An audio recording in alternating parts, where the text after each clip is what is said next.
బాబు రా నీకు 15,000 నీకు 15,000 నీకు 15,000 నీకు 15,000 నీకు 15,000 ఇదిగో ఈ పాప వచ్చింది ఈ పాపకి 15,000 మాట్లాడావా లేదా? ఏమయ్యాయి నీ మాటలు? అందరినీ చూపించి ఆ పసిబిడ్డలందరిని చూపించి నీకు 15,000 నీకు 15,000 నీకు 15,000 ఇదిగో వచ్చినటువంటి ఈ అమ్మాయికి 15,000 అని చెప్పి మాట్లాడినటువంటి మాటలు, నువ్వు సభల్లో మాట్లాడినటువంటి మాటలు, నీ మంత్రులు ఇళ్ల దగ్గర నిలబడినటువంటి మాట్లాడినటువంటి మాటలు, ఈరోజు వాటికి సంబంధించి ఎక్కడ ఏమి మాట్లాడకుండా అసలు చెల్లించకుండా అసలు మేము చెప్పామా అన్నట్టుగా ఈరోజు మీరు వ్యవహరించడం వాస్తవం కాదా? గోరు ముద్ద అయితే ఘోరమైనటువంటి ముద్దగా పాపం ఇళ్ల నుంచి ఈరోజు బిడ్డలు క్యారియర్లు తెచ్చుకొని భోజనం చేయాల్సినటువంటి దుస్థితి మరలా ఆంధ్ర రాష్ట్రంలో ప్రారంభమైంది. స్కూళ్ళు హాస్టల్ ఎంత దారుణంగా ఉన్నాయంటే పేపర్ తీస్తే అతిసార కేసులు, మరణాలు, పాపం వాళ్ళకు ఫుడ్ పాయిజన్ అయ్యి సరైనటువంటి భోజనం ఇవ్వలేనటువంటి దుస్థితిలో కనీసం వాళ్ళకి సౌకర్యాలు లేకుండా ఈరోజు రకరకాలైనటువంటి ఇబ్బందులు, ఫీజు రియంబర్స్మెంట్ అనేటువంటిది లేకుండా ఈరోజు పాపం తల్లిదండ్రులని మీరు కట్టి రసీదులు తీసుకోండి ఫీజు రియంబర్స్మెంట్ ఆగిపోయిందని చెప్పి ఈరోజు ఫీజు రియంబర్స్మెంట్ ఆపేసేసాం. వసతి దీవెన అనేటువంటి దాన్ని రద్దు చేసేసాం.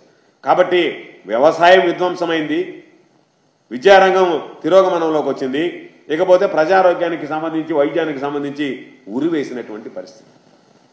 ఎందుకో ప్రజారోగ్యానికి ఉరి అన్నామంటే మెడికల్ కాలేజీలని ఈరోజు ప్రైవేటీకరణ నిర్ణయం, ఏదో ప్రొసీజరల్ ల్యాబ్స్ ఉన్నాయని చెప్పి ఆ రోజు ముఖ్యమంత్రిగా ఉన్నటువంటి జనార్దన్ రెడ్డి గారి మీద మాట్లాడావు. నువ్వు కూడా జనార్దన్ రెడ్డి గారి గురించి 2-3 సార్లు ఉదాహరించావు.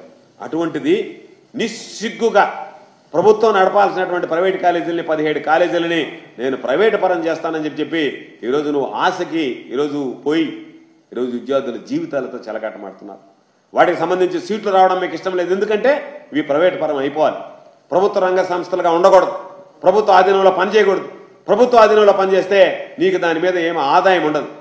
పాపం పేద బిడ్డలు ఉపయోగపడుతుంది తప్ప నీకు ఉపయోగపడదని నీ స్వార్థం కోసం ఈరోజు తీసుకువెళ్ళి వాటిని ప్రైవేటీకరణ చేసేటువంటి పాపం పేద కుటుంబాలకు సంబంధించిన డాక్టర్ కావాలన్నటువంటి వాళ్ళ కళ ఈరోజు చిదిమి వేసినటువంటి పరిస్థితి. అదేవిధంగా ఆరోగ్యశ్రీని నిర్వీర్యం చేసావు.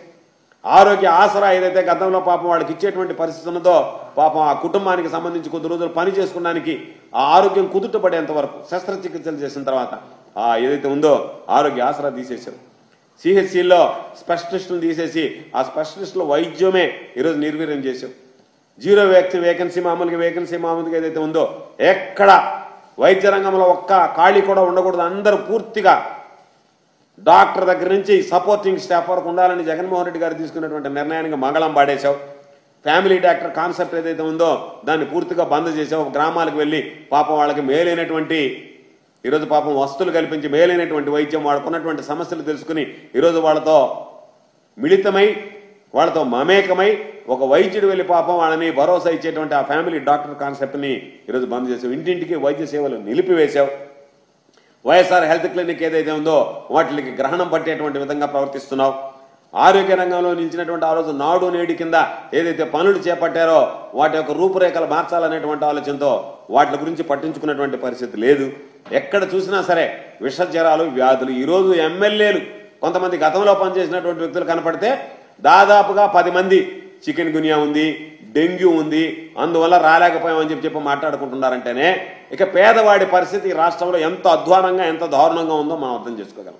108, 104 సేవలు ఏదైతే కుయ్యి అంట తిరిగాయో చంద్రబాబు పుణ్యమా అని అవి కుయ్యో మర్రో అన్నట్టుగా ఈరోజు తయారైపోయా మామూలుగా 104, 108 వైద్య సేవలు. అదేవిధంగా ఇంటింటికి సంబంధించి ఈరోజు ఎంత అద్భుతమైనటువంటి పరిపాలన ఉన్నది ఆంధ్ర రాష్ట్రంలో. ఈ దేశంలో మిగతా రాష్ట్రాలకు ఆంధ్ర రాష్ట్రం ఆదర్శంగా ఉన్నటువంటి పరిస్థితి. అటువంటి గ్రామ స్వరాజ్యానికి ఈరోజు తూట్లు పొడిచారు.